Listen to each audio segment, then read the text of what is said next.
बंसी तो झोरी में डाली, रुक्मिणी का हाथ पकड़ा, उठा के रथ में बैठा लिया, रथ लेके चल दिए। और जो रथ चल तो वो देखो वे संग की बेटरियां बाजी, गिरती जाए भजती जाए, पछाड़ खा के आंगन में गिरी। रुकम आ गया, ए लड़की रुक्मिणी कहाँ है?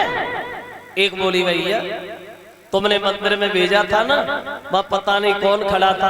रुक्मिणी का हाथ पकड़ा, उठा के रथ में बैठा लिया, रथ लेके चला गया। दूसरी बोली ले गो सो ठीक ले गो, हम तो जो सोचे मरे जा तो ना कि पता ना कब की सल रहे उनने ले को आना कहानी ना करी, उन्हीं की ओर बैठ गई चुपचाप।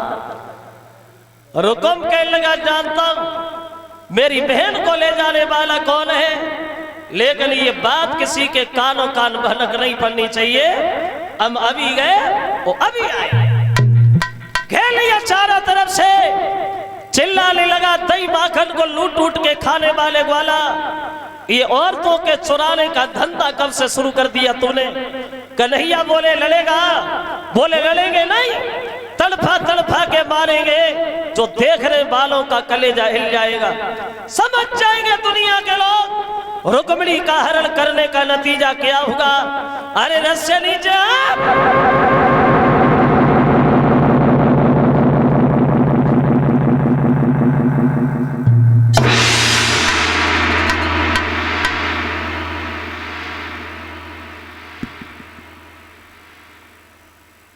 और बोला है वो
घमासान युद्ध हुआ है रुकुम में ओ कन्हैया।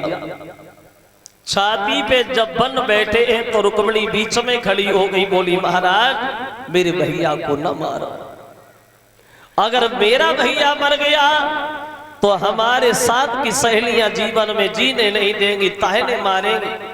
ऐसी शादी की जो भैया भी खा लिया, मेरे भैया को छोड़ दो। अब कन्हैया ने रुकुम को छोड़ दिया, रथ के पीछे बांध लिया, रथ लेके चल दिया। इधर बलराम भागे के श्याम, ये लड़की किनकी है? जवाब दिया भैया इसने खत भेजा था। रुक्मिणी बोली भैया मेरा भैया मेरी शादी अपने साले से कर रहा था इसलिए। तो कहने लगे भैया तेरा शादी साले से, चिंता ना कर हम तेरे भैया को नहीं छोड़ेंगे। पीछे देखा के श्याम, ये रस्से किसे मार लिया? कन्हैया बोले यही तो साले साहब हैं, वो तो बहन ही बीच में आई गई, साले मसाले भर के छोड़ दे। बोले छोड़ दो, और रुकुम को छोड़ दिया। रुकुम भागा हुआ ससुराल से जाके मिला, खबर मिली ससुराल को रुक्मिणी का हरण हो गया। फौज लेकर के चारों तरफ से घेर लिया। बोलिए दूसरा कौन है? जवाब दिया इसका बड़ा भाई बलराम। बोले कोई बात नहीं, दोनों को हाथी से कुचलवा दो और छीनो लड़की को।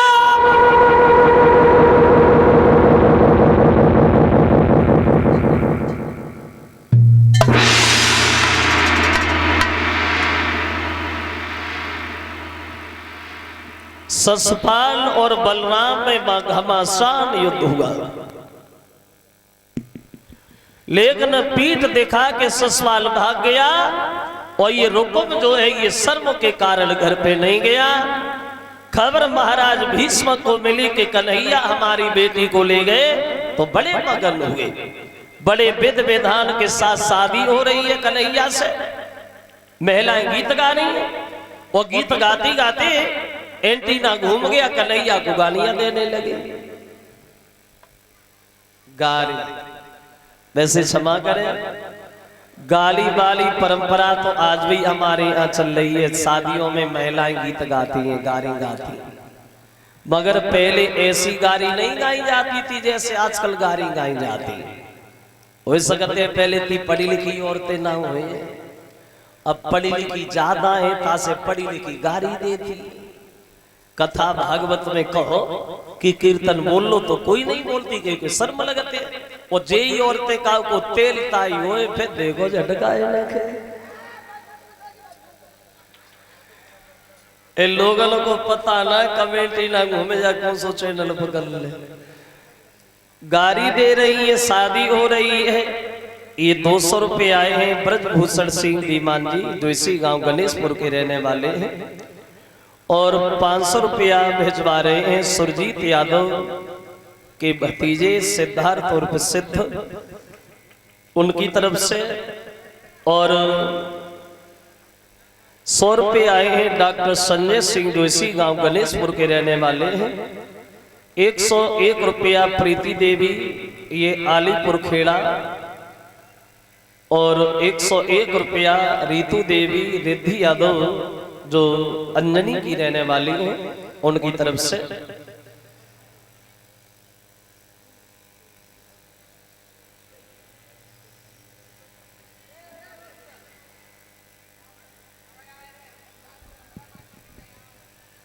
कलश वाली कन्याएं बाहर आ जाइए। ये एक एक सूट कलश वाली कन्याओं को और 50-50 रुपया। परीक्षक जी उनकी धर्म पत्नी को वस्त्र, और सभी 60 वर्ष वाले जो बुजुर्ग लोग हैं उनके लिए एक एक लोई, और 1100 रुपया और वस्त्रों से जो हमें सम्मान दिया है, और 150-50 रुपया सभी साथियों को। ये हमारे धर्मवीर यादव प्रधान जी जो वर्तमान ये आपके गांव गणेशपुर पुरा, उन धर्मवीर यादव प्रधान जी की तरफ से कलश वाली कन्याओं को एक एक सूट 50-50 रुपया, और सभी बुजुर्गों को एक एक लोही आई है हमारे धर्मवीर प्रधान जी की तरफ से। बोली गोविंद भगवान की। तो पहला विवाह भगवान कन्हैया का हुआ है रुक्मिणी के साथ में। दूसरी शादी भगवान श्याम सुंदर की सुखदेव समझाने सुनो महाराज परीक्षित। उसी द्वारिका में तो भाई और रहते थे सत्यराजित तो प्रसिद्ध। ये सत्यराजित जो था ये भगवान सूर्य का बहुत बड़ा पुजारी था। तो सूर्य भगवान ने खुश होकर के सत्यराजित को एक श्यामंतक नाम की मणि दान में दी जो सूर्य की तरह चमकती थी और रोजाना सुबह को सोना उगलती थी। तो एक दिन सत्यराजित का छोटा भाई प्रसेन इस मणि को लेकर के जंगल में शिकार खेलने को गया, मगर शिकार खेलते समय एक शेर ने प्रसेन को मार दिया। वो बड़े मोह में दबा करके जंगल में भाग गया।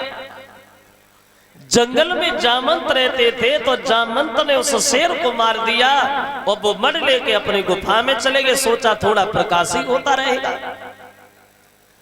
4-6 दिन हो गए, प्रसेन घर न आया तो सत्यराजित के दिल में एक वहम पैदा हो गया। और सत्यराजित ने सोचा लगता है एक दिन कन्हैया को हमने मणि मांगने से नहीं दी, इसलिए हमारे भैया को अकेला पाकर उसे मार दिया, उससे मणि छीन ली। ये सत्यराजित के दिल में बात फिट बैठ गई कि कन्हैया ने हमारे भैया को मारा है तो भैया के दुख में सत्राजित का भोजन भी छूट गया। तो एक दिन इनकी पत्नी पूछने लगी, ये महाराज प्रसेन जब से जंगल में गए लौट के नहीं आए, पता नहीं कहां चले गए। तो कहने लगे हमें पता तो है लेकिन हम तुम्हें नहीं बताएंगे। क्यों? हमें क्यों नहीं बताओ? क्या हम आपकी पत्नी नहीं है? तो सत्राजित बोले हम इसलिए तुम्हें नहीं बताएंगे कि तुम्हारी पत्नी हो। मतलब ये है अगर समाज में तुम सम्मान चाहो तो कुछ बातें जरूर ध्यान रखना। बोले कौन सी बात है? अपने घर की झंझट में ओ कोई पंच बुलाना ठीक नहीं। वो चुगलखोर यदि मिटे कहीं पर उसे बचाना ठीक नहीं।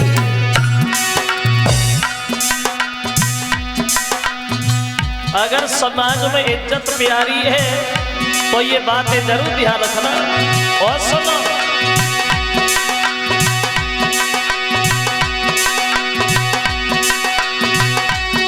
बिटिया की तनु प्यारी होए, बिटिया की तनु प्यारी होए, घर घर में घुमाना ठीक नहीं। ललिता की तनु प्यारो होए, बाय सर पे चढ़ाना ठीक नहीं। और सुनो, भैया की तनु प्यारी होए, भैया की तनु प्यारी होए, बस भेद छुपाना ठीक नहीं। और औरत की तनु प्यारी होए, बाय बात बताना।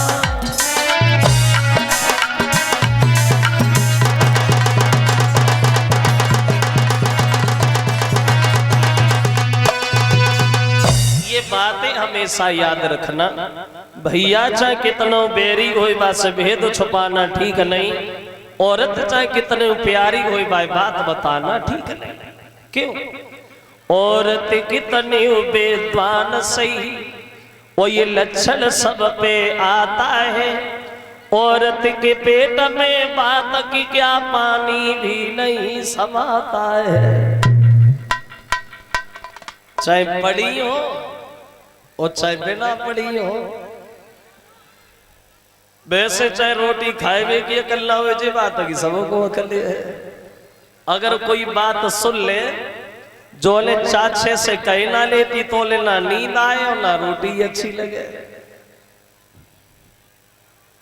माता मैंने ये ना सोचे कि हमारी बात कह रहे हैं, हम आपकी बात नहीं कह रहे हैं, आपके यहाँ की नहीं कहेंगे। अगर तुम्हें पूरे गांव में बात फैलाए हुए है तो 50 आदमी से मत कहो, 4 औरतें से कह दो, बाद में जोर कह दियो काम से कही हो ना। फिर देखो सज्जा लो पूरे गांव में डंडोरा ना पिटो फिरे। तो सत्राजित बोले इसलिए हम तुम्हें नहीं बताएंगे। पैर दबा रही अति गुस्सा के मैं कूद के बदूरी बैठी जाए। बोले हम तुम्हारी किस्म करे खाते अब जिंदा नहीं रहे। ऐसे घर में रहन से फायदे का जा, घर में कोई बात ही नहीं मालूम पड़े। बोले देखो नाराज ना हो, अगर मानती नहीं हो तो सुनो, लेकिन जब बात कहना किसी से नहीं, बड़े घर की बात है, ना गाय बने ना कहीं बने। बोले बता। कहने लगे कि कन्हैया ने हमारे भैया को मार दिया और वो मरे उससे छीन ली। सुनी तो रो लगी, आए जो तो बहुत बुरो हो, बहुत बुरो हो, तुम सोए जाओ, तुम्हारी किस्म करे खाता में कहूँ कम से ना कहे तुम सोए जाओ। अब वे तो सोए गए और बाय पूरी रात नींद नहीं आई। करवटी बदलती रही, भगवान कब सवेरो होए, कब सवेरो होए, और सवेरो हुई ना पावता से पहले के बगल भाई घर में कूदी पड़ी और बोली देखते ही किस्म तो से ऐसी आत्मा मिली है, कोई बात छुपाई नहीं जाता। आज बड़ा मुसीबत से पूछ पाई, कन्हैया ने प्रसेन को मार दिया, वो मले उससे छीन ली। आए बभागी बापे बगल भाई घर में घुसी गई, बभागी बापे पड़ोस भाई घर में। सुबह से शाम नहीं भाई, घर घर में चर्चा होने लगी, अन्याय कर रहा है द्वारका का राजा जो प्रजा के लोगों का खून कर रहा है। कन्हैया को खबर मिली, बोले हमने तो किसी को नहीं मारा, हमें तो बिना मतलब में कलंक लग गया। 1500 जमात साथ लिए प्रसेन का पता लगाने वन में गए। वन में लाश मिली, आगे बड़े शेर पड़ा मिला, आगे कोई चिन्ह नहीं। तो जवानों से बोले इस गुफा के दरवाजे पे खड़े हो जा और 1 महीना मेरा इंतजार करना, हम गुफा में अंदर देख के आए। गुफा में अंदर क्या है, देखा कि सुंदर है गुफा, लेकिन अंदर और घुसे तो एक महल बना है, अंदर एक पालना लटक रहा है, उसी पालना में एक लड़की सो रही है। तो कन्हैया को देख करके लड़की चिल्ला चिल्ला करके रोने लगी। तो जामन तो कन्हैया में मां युद्ध छिड़ गया। ये युद्ध जामन तो कन्हैया में 27 दिन लगातार चला।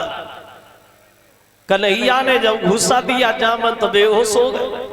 होश आया तो पैरों पे गिर पड़े, बोले प्रभु बड़े समय का इंतजार कराया, क्यों आना हुआ महाराज? कहने लगे इस मल के पीछे हमें कलंक लग गया, इस मल को हमें दे दो। तो जामंत बोले महाराज मल ले जाओ और मल वाली भी ले जाओ, मतलब तुम हमारी बेटी जामंती से शादी कर लो। तो दूसरा विवाह कन्हैया का हुआ है जामंत की लड़की जामंती के साथ में। अब वो मल सत्राजित को दे दी। अब सत्राजित बड़ा लज्जित हुआ, सोचे लगा हमारे भैया को तो शेर ने मारा था, हमने तो कन्हैया को कलंक लगा दिया, अब हम क्या करें? तो उसने सर्वों की वजह से अपनी बेटी सत्यभामा की शादी कन्हैया से कर दी, रिश्तेदारी हो गई। अब 3 औरतें हो गई, रुक्मिणी, जामंती और सत्यभामा। चौथा इनका विवाह हुआ है सूर्य की लड़की कालिंदी के साथ। 5वां विवाह हुआ मित्रविंदा के साथ। 6वां विवाह हुआ शीलभद्रा के साथ। 7वां विवाह हुआ सत्या के साथ। और 8वीं इनकी शादी हुई है लक्ष्मणा के साथ। 8 औरतें हो गई ये। अब क्या हुआ? इधर एक भौमासुर नाम का राक्षस, उसने मन में ये फैसला किया कि हम अपने जीवन में 20,000 लड़कियों से शादी करेंगे। तो उसने 16,100 लड़कियां इकट्ठी कर ली। तो सबने मिलकर के कन्हैया से विनती की, कन्हैया गए उस राक्षस का वध किया, लड़कियों को बाहर किया, बोले अपने अपने घर पे जाओ।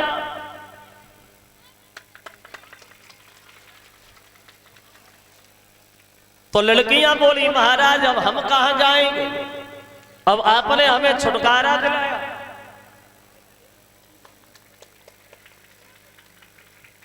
तो जब आपने हमें छुटकारा दिलाया है तो आप ही शादी करो। तो द्वारिका में लाए हैं और बड़े विधि विधान के साथ सबसे शादी की है। अब कितनी हो गई? 16,108। और सबके एक एक लड़की पैदा भई और 10-10 लड़का पैदा हो गए।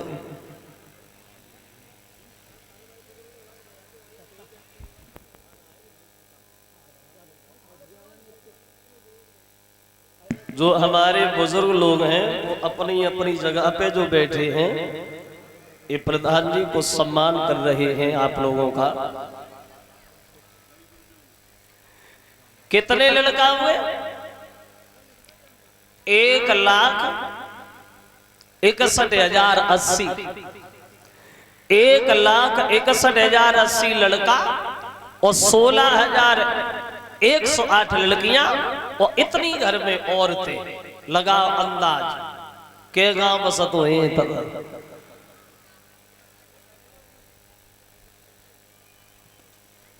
आज के नरों से एक नारी नाय समारी जात। कितना अंतर, कितना फर्क। आज के नरों से वो एक नारी नाय समारी जात। और उगे श्याम सुंदर के 16,108 नारी है। और लक्षण अवतारी के यहीं से प्रकट होता, क्योंकि इतने पे श्याम सुंदर बाल ब्रह्मचारी है। 16,108 ही नहीं बल्कि 16,109 डेढ़ और है। सबसे पहली पत्नी का नाम था राधा, जो बचपन में शादी हुई थी भांडीर वन में, ब्रह्मा जी ने कन्यादान लिया था। वो आधी कुब्जा को बताया जाता है। ये कुल मिला करके 16,109 रानियां थी भगवान के। बोलिए भक्तवत्सल भगवान की। इस तरह से विवाह हुए। अब देखे थोड़ी देर कृष्ण और सुदामा के बारे में। मित्रता की मिसाल है सुदामा। बचपन में जब सांदीपन जी के यहाँ विद्या सीख रहे थे कन्हैया सुदामा, बड़े भक्त थे सुदामा, मित्र थे सुदामा, प्रेम था सुदामा। और कन्हैया में बहुत प्रेम था, अटूट प्रेम। प्रेम प्रेम ये 2.5 अक्षर प्रेम के प्रेमी से न छूटे।